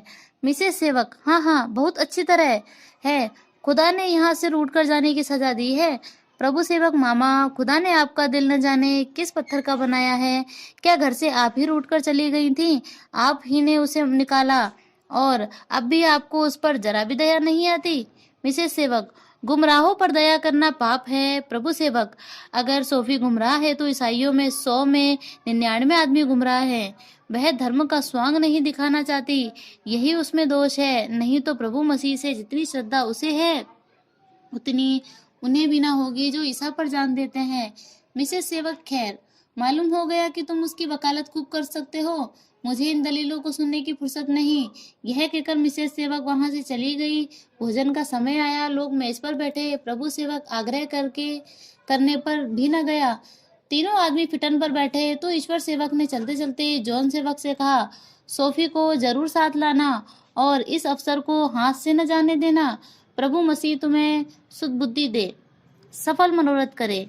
थोड़ी देर में फिटन कुंवर साहब के मकान पर पहुंच गई। कुंवर साहब ने बड़े तपाक से उनका स्वागत किया। मिसेस सेवक ने मन में सोचा था, मैं सोफिया से एक शब्द भी न बोलूंगी, दूर से खड़ी देखती रहूंगी। लेकिन जब सोफिया के कमरे में पहुंची और उसका मुरझाया हुआ चेहरा देखा तो शौक से कलेजा महसूस उठा, मात्र स्नेह उबल पड़ा। अधीर होकर उससे लिपट गई, आंखों से आंसू बहने लगे। इस प्रभाव में सोफिया का मनोमालिन्य बह गया। उसने दोनों हाथ माता की गर्दन में डाल दिए और कई मिनट तक दोनों प्रेम का स्वर्गीय आनंद उठाती रही। जॉन सेवक ने सोफिया का माथा चूमा, किंतु प्रभु सेवक आंखों में आंसू भरे उसके सामने खड़ा रहा। आलिंगन करते हुए उसे भय होता था कि कहीं हृदय फट न जाए। ऐसे अवसरों पर उसके भाव और भाषा दोनों ही शिथिल हो जाते थे। जब जॉन सेवक सोफी को देखकर कुंवर साहब के साथ बाहर चले गए तो मिसेस सेवक बोली, तुम्हें उस दिन क्या सूझी कि यहाँ चली आई? यहाँ अजनबियों में पड़े पड़े तेरी तबीयत घबराती रही होगी। ये लोग अपने धान के घमंड में तेरी बात भी ना पूछते होंगे। सोफिया, नहीं मामा, यह बात नहीं है, घमंड तो यहाँ किसी में छू भी ना गया है, सभी सहृदय और विनय के पुतले हैं, यहाँ तक कि नौकर चाह कर भी इशारों पर काम करते हैं। मुझे आज चौथे दिन होश आया, पर इन लोगों ने इतने प्रेम से सेवा शुरुता न की होती तो शायद मुझे हफ्तों बिस्तर पर पड़े रहना पड़ता। मैं अपने घर में भी ज्यादा से ज्यादा इतने ही आराम से रहती। मिसेस सेवक, तुमने अपनी जान जोखिम में डाली थी तो क्या ये लोग इतना भी न करते रहते? सोफिया, नहीं मामा, ये लोग अत्यंत सुशील और सज्जन हैं। खुद रानी जी प्राय मेरे पास बैठी पंखा चलती रहती है।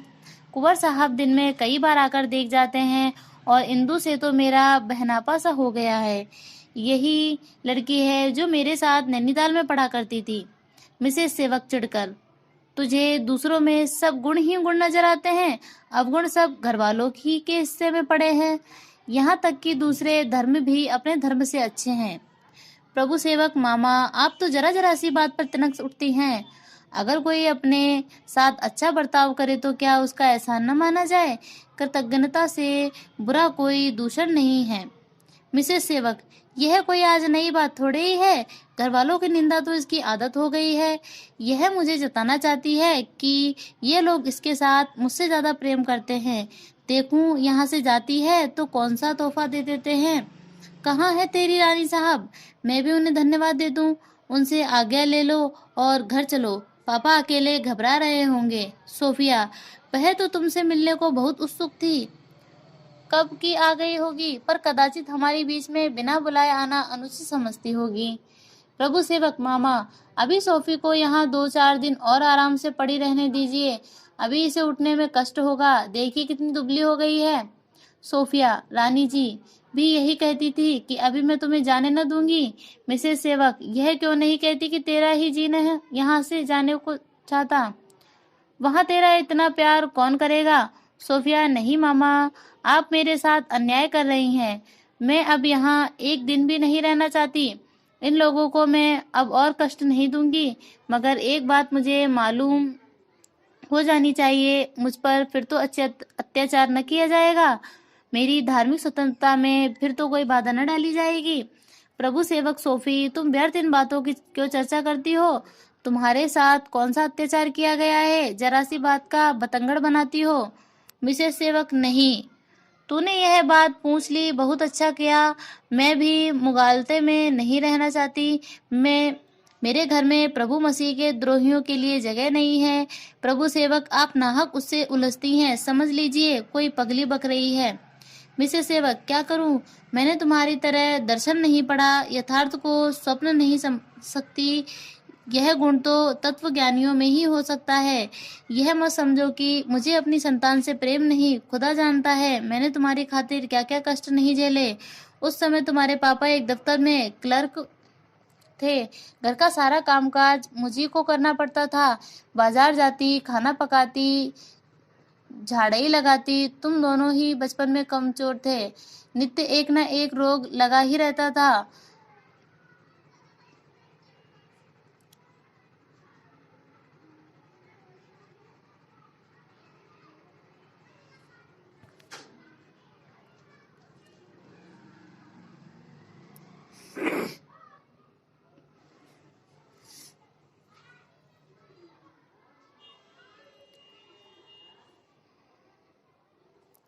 उस समय तुम्हारे पापा एक दफ्तर में क्लर्क थे। घर का सारा कामकाज मुझी को करना पड़ता था। बाजार जाती, खाना पकाती, झाड़ू लगाती। तुम दोनों ही बचपन में कमजोर थे, नित्य एक न एक रोग लगा ही रहता था। घर के कामों से जरा फुर्सत मिलती तो डॉक्टर के पास जाती। बहुधा तुम्हें गोद में लिए ही लिए रातें कट जाती। इतने आत्मसमर्पण से पाली हुई संतान को जब ईश्वर से विमुख होते देखती हूँ तो मैं दुख और क्रोध से बावली हो जाती हूँ। तुम्हें मैं सच्चा ईमान का पक्का मसीह का भक्त बनाना चाहती थी। इसके विरुद्ध जब तुम्हें यीशु से मुंह मोड़ते देखती हूँ, उनके उपदेश, उनके जीवन और उनके अलौकिक कृत्यों पर शंका करते पाती हूँ, तो मेरे हृदय के टुकड़े टुकड़े हो जाते हैं और यही इच्छा होती है कि इसकी सूरत न देखूं। मुझे अपना मसीह सारे संसार से, यहाँ तक कि अपनी जान से भी प्यारा है। सोफिया, आपको यीशु इतने प्यारा है तो मुझे भी अपनी आत्मा, अपना ईमान उससे कम प्यारा नहीं है। मैं उस पर किसी प्रकार का अत्याचार नहीं सह सकती। मिसेस सेवक, खुदा तुझे इस अभक्ति की सजा देगी। मेरी उससे यही प्रार्थना है कि वह फिर तुझे तेरी सूरत न दिखाए। यह कहकर मिसेस सेवक कमरे के बाहर निकल आई। रानी और इंदु उधर से आ रही थी। द्वार पर उनसे भेंट हो गई। रानी जी मिसेस सेवक के गले लिपट गई और कृतज्ञतापूर्ण शब्दों का दरिया बहा दिया। मिसेस सेवक को इस साधु प्रेम में बनावट की बू आई, लेकिन रानी को मानव चरित्र का ज्ञान न था। इंदु से बोली, देख, मिस सोफिया से कह दे अभी जाने की तैयारी न करे। मिसेस सेवक, आप मेरी खातिर से सोफिया को अभी 2-4 दिन यहाँ रहने दें। मैं आपसे सविनय अनुरोध करती हूँ। अभी मेरा मन उसकी बातों से तृप्त नहीं हुआ और न उसकी कुछ सेवा ही कर सकी। मैं आपसे वादा करती हूँ, मैं स्वयं उससे आपके पास पहुँचा दूंगी। जब तक वह यहाँ रहेगी आपसे दिन में एक बार भेंट तो होती ही रहेगी। धन्य है आप जो ऐसी सुशील लड़की पाई। दया और विवेक की मूर्ति है। आत्मत्याग तो इसमें कूट कूट कर भरा हुआ है। मिसेस सेवक, मैं इसे अपने साथ चलने के लिए मजबूर नहीं करती। आप जितने दिन चाहें शौक से रखें। रानी, बस बस, मैं इतना ही चाहती थी। आपने मुझे मोल ले लिया। आपसे ऐसी आशा भी न थी। आप इतनी सुशीला न होती तो लड़की में ये गुण कहाँ से आते। एक मेरी इंदु है कि बातें करने का भी ढंग नहीं जानती। एक बड़ी रियासत की रानी है, पर इतना भी नहीं जानती कि मेरी वार्षिक आय कितनी है। लाखों के गहने संदूक में पड़े हुए हैं, उन्हें छूती तक नहीं। हाँ, सैर करने को कह दीजिए तो दिन भर घुमा करे। क्यों इंदु, झूठ कहती हूँ? इंदु, तो क्या करूँ, मन भर सोना लादे बैठी रहूं? मुझे तो इस तरह अपनी देह को जकड़ना अच्छा नहीं लगता। रानी, सुनी आपने इसकी बातें? गहनों से इसकी देह जकड़ जाती है। आइए अब आपको अपने घर की सैर कराऊं। इंदु, चाय बनाने को कह दे। मिसेस सेवक, मिस्टर सेवक बाहर खड़े मेरा इंतजार कर रहे हैं, देर होगी। रानी, वाह, इतनी जल्दी? कम से कम आज यहाँ भोजन तो कर ही लीजिए। लंच करके हवा खाने चले, फिर लौटकर कुछ देर गपशप करें। डिनर के बाद मेरी मोटर आपको घर पहुंचा देगी।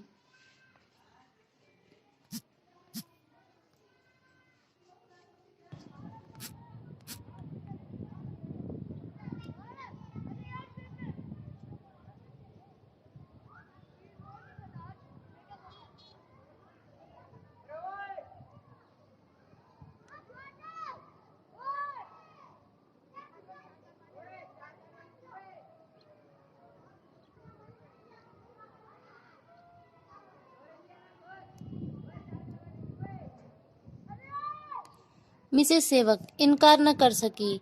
रानी जी ने उनका हाथ पकड़ लिया और अपने राजभवन की सैर कराने लगी। आधा घंटे तक मिसेस सेवक मानो इंद्रलोक की सैर करती रही। भवन क्या था? आमाद, विलास, रसज्ञता और वैभव का क्रीड़ा स्थल था। संगमरमर की फर्श पर बहुमूल्य कालीन बिछे हुए थे। चलते समय उनमें पैर धंस जाते थे। दीवारों पर मनोहर पच्चीकारी, कमरों की दीवारों में बड़े बड़े आदमकद आईने, गुलकारी इतनी सुंदर कि आंखें मुग्धा हो जाएं।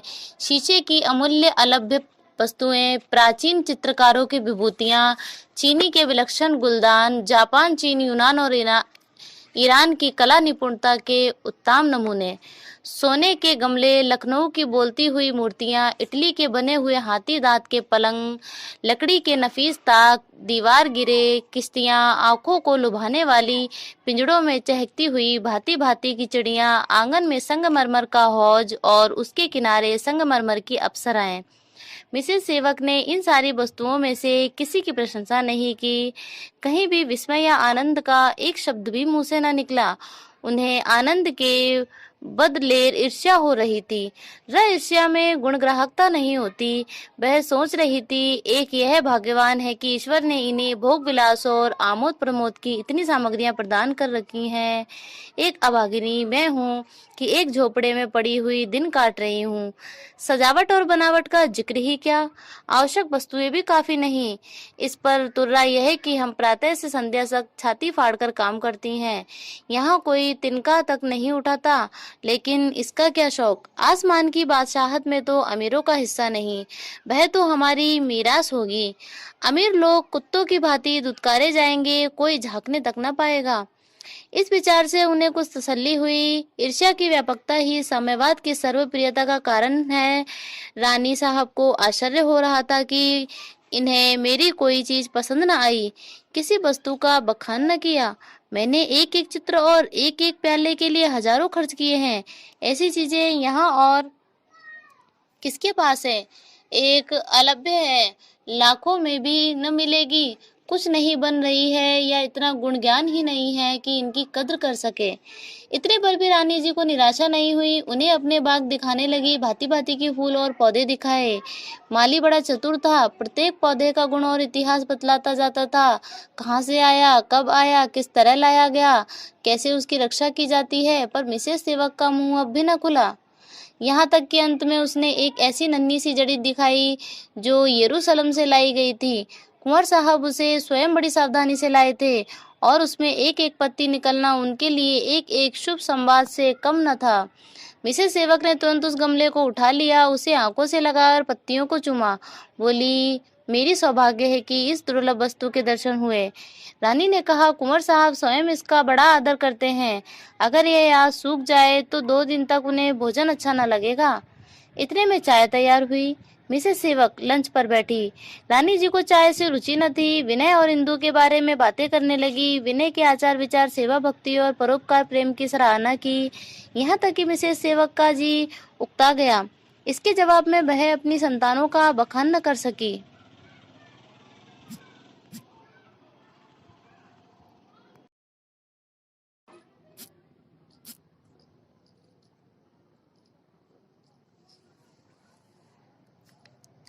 उधर मिस्टर जॉन सेवक और कुंवर साहब दीवान खाने में बैठे लंच कर रहे थे।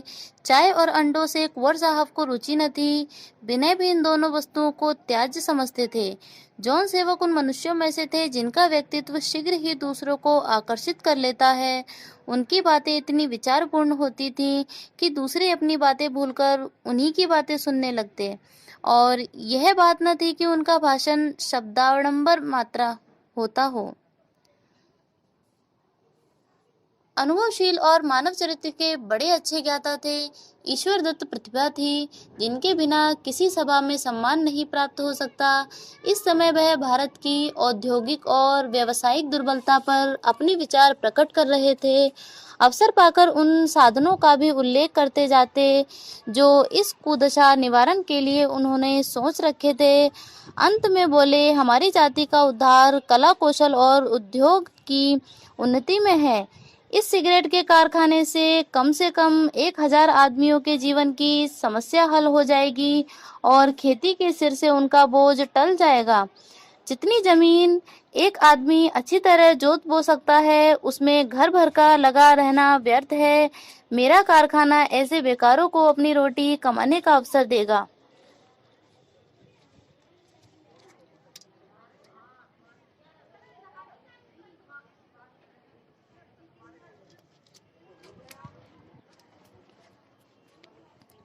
कुंवर साहब, लेकिन जिन खेतों में इस वक्त नाज बोया जाता है, उन्हीं खेतों में तंबाकू बोई जाने लगेगी।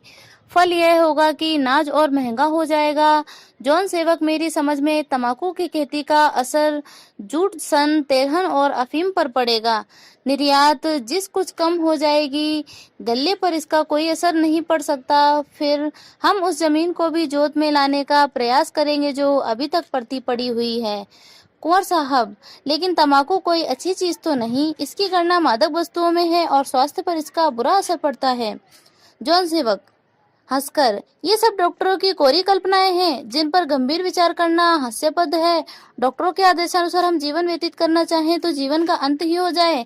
दूध में सिल के कीड़े रहते हैं, घी में चर्बी की मात्रा अधिक है, चाय और कहवा उत्तेजक है, यहाँ तक कि सांस लेने से भी कीटाणु शरीर में प्रवेश कर जाते हैं। उनके सिद्धांतों के अनुसार समस्त संसार कीटों से भरा हुआ है जो हमारे प्राण लेने पर तुले हुए हैं। व्यवसायी लोग इन गोरख धंधों में नहीं पड़ते। उनका लक्ष्य केवल वर्तमान परिस्थितियों पर रहना है। हम देखें कि इस देश में विदेश से करोड़ों रुपए के सिगरेट और सिगार आते हैं। हमारा कर्तव्य है कि इस दहान प्रभाव को विदेश जाने से रोकें। इसके बगैर हमारा आर्थिक जीवन कभी पनप नहीं सकता। यह कहकर उन्होंने कुंवर साहब को गर्वपूर्ण नेत्रों से देखा। कुंवर साहब की शंकाएं बहुत कुछ निवृत्त हो चुकी थी। प्रायवादी को निरुत्तर होते देखकर हम दिलेर हो जाते हैं। बच्चा भी भागते हुए कुत्तों पर निर्भय होकर पत्थर फेंकता है। जॉन सेवक निशंक होकर बोले, मैं इन सब पहलुओं पर विचार करके ही यह मत स्थिर किया और आपके इस दास को इस व्यवसाय का वैज्ञानिक ज्ञान प्राप्त करने के लिए अमेरिका भेजा। मेरी कंपनी के अधिकांश हिस्से बिक चुके हैं पर अभी रुपए नहीं वसूल हुए।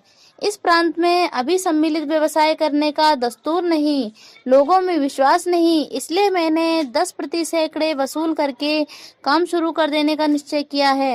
1-2 साल में अब आशातीत सफलता होगी और वार्षिक लाभ होने लगेगा तो पूंजी आप ही आप दौड़ी आएगी। छत पर बैठा हुआ कबूतर आ की आवाज सुनकर संशक हो जाता है और जमीन पर नहीं उतरता, पर थोड़ा सा दाना बखेर दीजिए तो तुरंत उतर जाता है। मुझे पूरा विश्वास है कि पहले ही साल हमें 25% लाभ होगा। यह प्रॉस्पेक्टस है, इसे गौर से देखिए। मैंने लाभ का अनुमान करने में बड़ी सावधानी से काम लिया है। बढ़ भले ही जाए, कम नहीं हो सकता। कुंवर साहब, पहले ही साल 25%? जॉन सेवक, जी हाँ, बड़ी आसानी से। आपसे मैं हिस्से लेने के लिए विनय करता, पर जब तक 1 साल का लाभ दिखा न दूं, आग्रह नहीं कर सकता। हाँ, इतना अवश्य निवेदन करूंगा कि उस दशा में संभव है हिस्से बराबर पर न मिल सके। 100 रुपए के हिस्से शायद 200 रुपए पर मिले। कुंवर साहब, मुझे अब एक ही शंका है और है, यदि इस व्यवसाय में इतना लाभ हो सकता है तो अब तक ऐसी और कंपनियां क्यों न खुली? जॉन सेवक हंसकर, इसलिए कि अभी तक शिक्षित समाज में व्यवसाय बुद्धि पैदा नहीं हुई। लोगों की नस नस में गुलामी समाई हुई है। कानून और सरकारी नौकर के सिवा और किसी और को निगाह जाती ही नहीं। 2-4 कंपनियां खुली थी, किंतु उन्हें विशेषज्ञों के परामर्श और अनुभव से लाभ उठाने का अवसर न मिला। अगर मिला भी तो बड़ा महंगा पड़ा। मशीनरी मंगाने में 1 के 2 देने पड़े। प्रबंध अच्छा ना हो सका। विवश होकर कंपनियों को कारोबार बंद करना पड़ा। यहाँ प्राय सभी कंपनियों का यही हाल है। डायरेक्टरों की थैलियां भरी जाती हैं। हिस्से बेचने और विज्ञापन देने में लाखों रुपए उड़ाए दिए जाते हैं। बड़ी उदारता से दलालों का आदर सत्कार किया जाता है। इमारतों में पूंजी का बड़ा खर्च कर दिया जाता है। मैनेजर भी बहु वेतन भोगी रखा जाता है। परिणाम क्या होता है? डायरेक्टर अपनी जेब भरते हैं, मैनेजर अपना पुरस्कार भोगता है, दलाल अपनी दलाली लेता है। मतलब यह है कि सारी पूंजी ऊपर ही ऊपर उड़ जाती है। मेरा सिद्धांत है, कम से कम खर्च और ज्यादा से ज्यादा नफा। मैंने एक कौड़ी दलाली नहीं दी, विज्ञापनों की मत उड़ा दी, यहाँ तक कि मैनेजर के लिए भी केवल 500 रुपए महीना। हालांकि किसी रुपए कारखाने में 1000 सहज में ही मिल जाते। उस पर घर का आदमी डायरेक्टर के बारे में भी मेरा यही निश्चय है कि सफर खर्च के सिवा और कुछ न दिया जाए।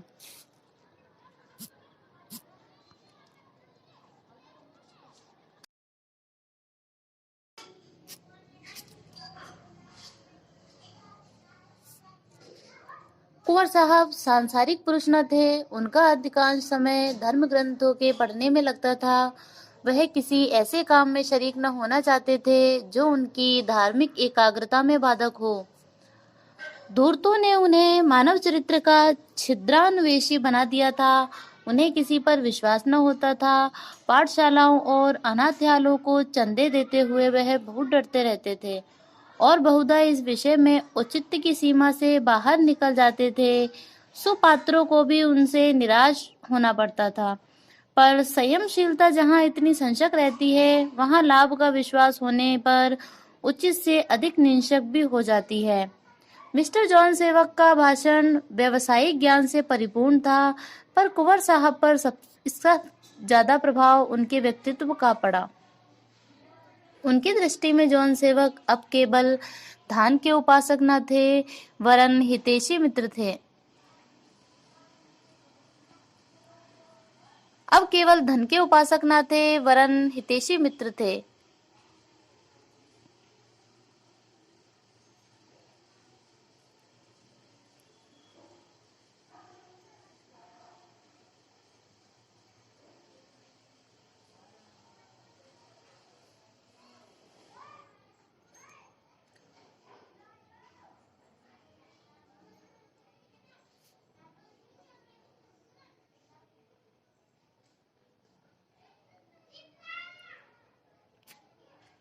मिस्टर जॉन सेवक का भाषण व्यवसायिक ज्ञान से परिपूर्ण था, पर कुंवर साहब पर इससे ज्यादा प्रभाव उनके व्यक्तित्व का पड़ा। उनकी दृष्टि में जॉन सेवक अब केवल धन के उपासक न थे, वरन हितैषी मित्र थे। ऐसा आदमी उन्हें मुगालता न दे सकता था। बोले, जब आप इतनी किफायत से काम करेंगे तो आपका उद्योग अवश्य सफल होगा, इसमें कोई संदेह नहीं। आपको शायद अभी मालूम न हो, मैंने यहाँ एक सेवा समिति खोल रखी है। कुछ दिनों से यही खपत सवार है। उसमें इस समय लगभग 100 स्वयं सेवक हैं। मेले ठेले में जनता की रक्षा और सेवा करना उसका काम है। मैं चाहता हूँ कि उसे आर्थिक कठिनाइयों से सदा के लिए मुक्त कर दूँ। हमारे देश की संस्थाएं बहुधा धनाभाव के कारण अल्पायु होती हैं। मैं इस संस्था को सुदृढ़ बनाना चाहता हूँ और मेरी यह हार्दिक अभिलाषा है कि इससे देश का कल्याण हो। मैं किसी से इस काम में सहायता नहीं लेना चाहता। उसके निर्विघ्न संचालन के लिए एक स्थायी कोष की व्यवस्था कर देना चाहता हूँ। मैं आपको अपना मित्र और हित चिंतक समझकर पूछता हूँ, क्या आपके कारखाने में हिस्से ले लेने से मेरा उद्देश्य पूरा हो सकता है? आपके अनुमान में कितने रुपए लगाने से 1000 की मासिक आमदनी हो सकती है? जॉन सेवक की व्यावसायिक लोलुपता ने अभी उनकी सद्भावनाओं को शिथिल नहीं किया था। कुंवर साहब ने उनकी राय पर फैसला छोड़कर उन्हें दुविधा में डाल दिया। अगर उन्हें पहले से मालूम होता कि यह समस्या सामने आवेगी, तो नफा का तखमीना बताने में ज्यादा सावधान हो जाते। गैरों से चाले चलना क्षम्य समझा जाता है, लेकिन ऐसे स्वार्थ के भक्त कम मिलेंगे जो मित्रों से दगा करें। सरल प्राणियों के सामने कपट भी लज्जित हो जाता है। जॉन सेवक ऐसा उत्तर देना चाहते थे जो स्वार्थ और आत्मा दोनों ही को स्वीकार हो। बोले, कंपनी की जो स्थिति है वह मैंने आपके सामने खोलकर रख दी है। संचालन विधि भी आपको बतला चुका हूँ। मैंने सफलता के सभी साधनों पर निगाह रखी है। इस पर भी संभव है मुझसे भूले हो गई हों। और सबसे बड़ी बात तो यह है कि मनुष्य विधाता के हाथों का खिलौना मात्र है। उसके सारे अनुमान, सारी बुद्धिमत्ता, सारी शुभचिंताएं नैसर्गिक शक्तियों के अधीन है। तंबाकू की उपज बढ़ाने के लिए किसानों को पेशगी रुपए देने ही पड़ेंगे। एक रात का पाला कंपनी के लिए घातक हो सकता है। जले हुए सिगरेट का टुकड़ा कारखाने को खाक में मिला सकता है। हाँ, मेरी परिमित बुद्धि की दौड़ जहाँ तक है, मैंने कोई बात बढ़ाकर नहीं कही है। आकस्मिक बाधाओं को देखते हुए आप लाभ के अनुमान में कुछ और कमी कर सकते हैं। कुंवर साहब, आखिर कहाँ तक? जॉन सेवक, 20 रुपए सैकड़े समझिए। कुंवर साहब, और पहले वर्ष? जॉन सेवक, कम से कम 15 रुपए प्रति सैकड़े। कुंवर साहब, मैं पहले वर्ष 10 रुपए और उसके बाद 15 रुपए प्रति सैकड़े पर संतुष्ट हो जाऊंगा। जॉन सेवक, तो फिर मैं आपसे यही कहूंगा कि हिस्से लेने में विलंब ना करें। खुदा ने चाहा तो आपको कभी निराशा न होगी। 100 रुपए के हिस्से थे। कुंवर साहब ने 500 हिस्से लेने का वादा किया और बोले, कल पहली किस्त के 10,000 रुपए बैंक द्वारा आपके पास भेज दूंगा। जॉन सेवक की ऊंची से ऊंची उड़ान भी यहाँ तक न पहुंची थी, पर वह सफलता पर प्रसन्न न हुए। उनकी आत्मा अब भी उनका तिरस्कार कर रही थी कि तुमने एक सरल हृदय सज्जन पुरुष को धोखा दिया। तुमने देश की व्यवसायिक उन्नति के लिए नहीं, अपने स्वार्थ के लिए यह प्रयत्न किया। देश के सेवक बनकर तुम अपनी 5 उंगलियां घी में रखना चाहते हो। तुम्हारा मनोवांछित उद्देश्य यही है कि नफे का बड़ा भाग किसी न किसी हीले से आप हजम करो। तुमने इस लोकोक्ति को प्रमाणित कर दिया कि बनिया मारे जान, चोर मारे अनजान। अगर कुंवर साहब के सहयोग से जनता में कंपनी के साथ जम जाने का विश्वास न होता, तो मिस्टर जॉन सेवक साफ कह देते कि कंपनी इतने हिस्से आपको नहीं दे सकती। पर परोपकारी संस्था के धन को किसी संदिग्ध व्यवसाय में लगाकर उसके अस्तित्व को खतरे में डालना स्वार्थपरता के लिए भी कड़वा ग्रास था। मगर धन का देवता आत्मा का बलिदान पाए बिना प्रसन्न नहीं होता। हाँ, इतना अवश्य हुआ कि अब तक वह निजी स्वार्थ के लिए यह स्वांग भर रहे थे। उनकी नीयत साफ नहीं थी। लाभ को भिन्न भिन्न नामों से अपने ही हाथ में रखना चाहते थे। अब उन्होंने निष्प्रय होकर नेक नियति का व्यवहार करने का निश्चय किया। बोले, मैं कंपनी के संस्थापक की हैसियत से इस सहायता के लिए हृदय से आपका अनुग्रहित हूँ। खुदा ने चाहा तो आपको आज के फैसले पर कभी पछतावा न पड़ेगा। अब मैं आपसे एक और प्रार्थना करता हूँ। आपकी कृपा ने मुझे भ्रष्ट बना दिया है। मैंने कारखाने के लिए जो जमीन पसंद की है वह पांडेपुर के आगे पक्की सड़क पर स्थित है। रेल का स्टेशन वहां से निकट है और आसपास बहुत से गांव हैं। रकबा 10 बीघे का है। जमीन परती पड़ी हुई है। हाँ, बस्ती के जानवर उसमें चरने आया करते हैं। उसका मालिक एक अंधा फकीर है। अगर आप उधर कभी हवा खाने गए तो अपने उस अंधे को अवश्य देखा होगा। कुंवर साहब, हाँ हाँ, अभी तो कल ही गया था। वही अंधा है ना, काला काला दुबला दुबला, जो सवारियों के पीछे दौड़ा करता है। जॉन सेवक, जी हाँ, वही। वह जमीन उसकी है, किंतु वह उसे किसी दाम पर नहीं छोड़ना चाहता।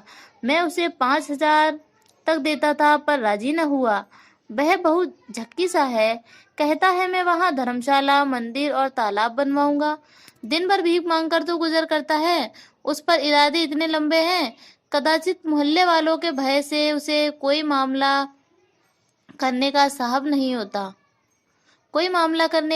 नहीं होता। मैं एक निजी मामले में सरकार से सहायता लेना उचित नहीं समझता, पर ऐसी दशा में मुझे इसके सिवा दूसरा कोई उपाय भी नहीं सूझता। और फिर यह बिल्कुल निजी बात भी नहीं है।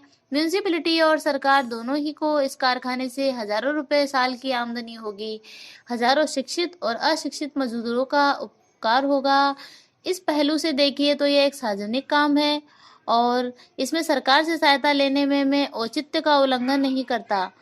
आप अगर जरा तवज्जह करें तो बड़ी आसानी से काम निकल जाए। कुंवर साहब, मेरा उस फकीर पर कुछ दबाव नहीं है, और होता भी तो मैं उससे काम न लेता।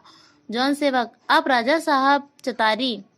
कुंवर साहब, नहीं, मैं उनसे कुछ नहीं कह सकता। वह मेरे दामाद हैं और इस विषय में मेरा उनसे कहना नीति विरुद्ध है। क्या वह आपके हिस्सेदार नहीं है? जॉन सेवक, जी नहीं, वह स्वयं अतुल संपत्ति के स्वामी होकर भी धनियों की उपेक्षा करते हैं।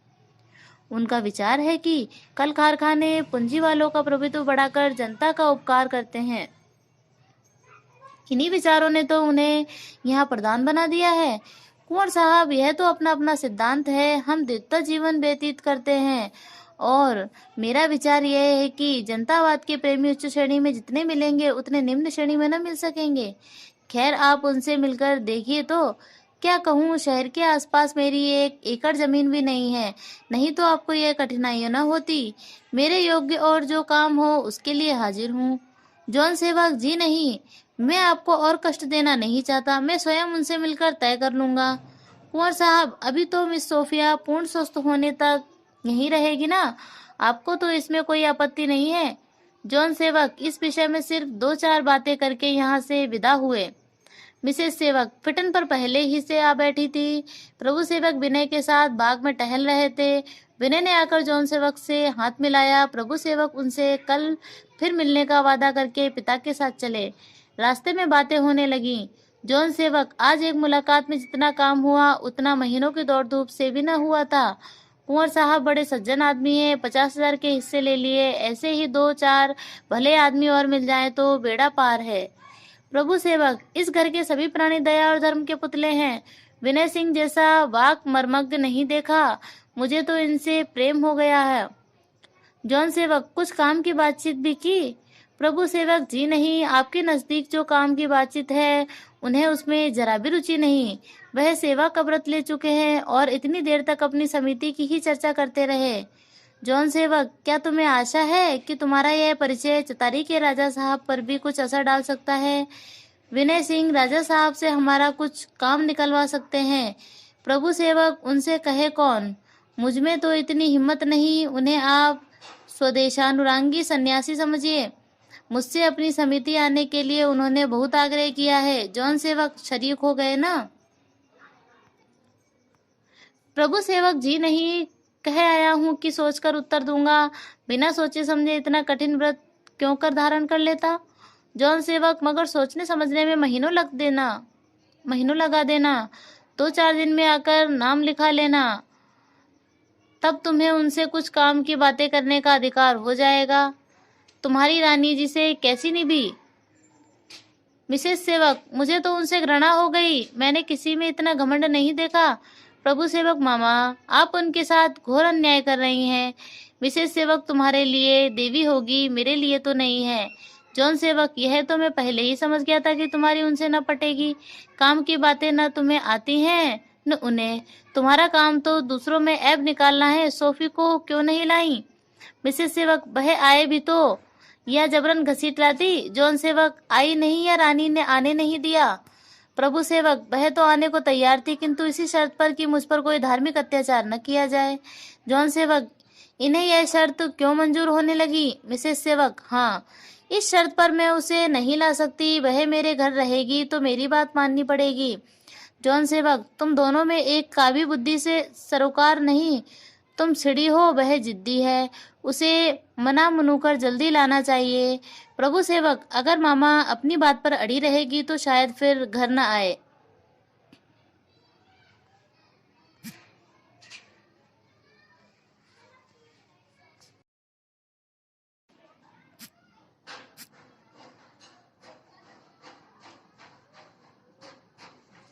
जॉन सेवक, आखिर जाएगी कहाँ? प्रभु सेवक, उसे कहीं जाने की जरूरत ही नहीं, रानी उस पर जान देती है।